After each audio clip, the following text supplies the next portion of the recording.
খুব বড় লোকই দেখায়। হ্যাঁ, খুব বড় লোক। আমাদের ফার্নিচার গুলো দিয়ে খুব বড় লোকই দেখায়।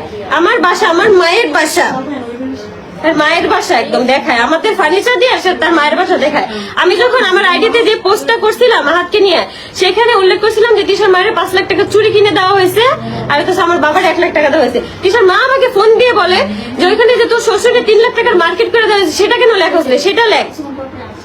সবসময় আমার শ্বশুর শাশুড়ির পেছনে লেগে থাকতো, সব সময়।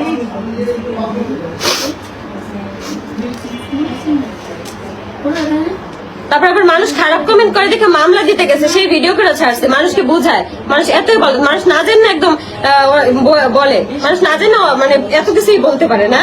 গ্রাম থেকে বের করে দিছে, তারপরে কাছে জালো কাঠি যে তিশা ধরা খায় 7 দিন ছিল, মানুষ এমনি বলো। এইগুলো তো আমি জানি, এগুলো তো সেই কমেন্টে দেখছি।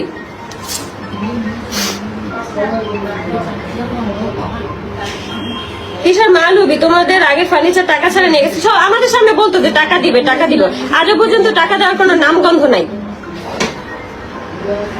লাইভে এসে কান্না করো না আপু, তিশা পাশাপাশি ভাবি মজা নিবে। পারি না, মানে এত পরিমাণ মানে খারাপ লাগে, কষ্ট লাগে, পারি না। 999 ফোন দিবা? ফোন না অগেবার ফোন যে কোন জায়গা দিয়ে দিব এটা খালি ওরা দেখবে। আমি তো মানে রাগি নেই কখনো, আমি যে রাগলে যে আমার রূপ যে কেমন হয় সেটা এখন পর্যন্ত ওরা দেখে নেই। ওই বাসা থাকতে কখনো দেখে নেই, এবার দেখবে। আমি যেদিন চলে আসছি আমাদের বাসে গ্যাঞ্জাম হলো, সেদিন তিশাও আমাকে মারছে, আহাদও আমাকে মারছে। আমি বলছি মানুষের কাছে যে আমাকে মারছে, আমি এইটা নিয়ে ওদের নামে মামলা দিব যে আমার গায়ে কেন হাত তুলছে। আমি চলে আসবো দেখে ভিউ ব্যবসা বন্ধ হবে দেখে আমার গায়ে হাত তুলছিস না, হাত এবার কোন জায়গা দিয়ে ভরি, এবার খালি দেখবি কোন জায়গা দিয়ে হাত ভরা দিয়ে দেবো। বস্তি গুলা যেন কোথাকার আমার পিছনে লাইগে আছে স্যাঁচড়ার মতন।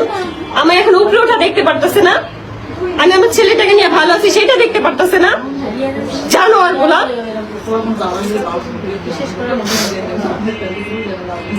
আমরা তো আগেই বুঝছি ওই ফার্নিচার তিশা দিচ্ছে, ওই তো দিবে। ওর মা অনেক বড় লোক না, অনেক বড় লোক।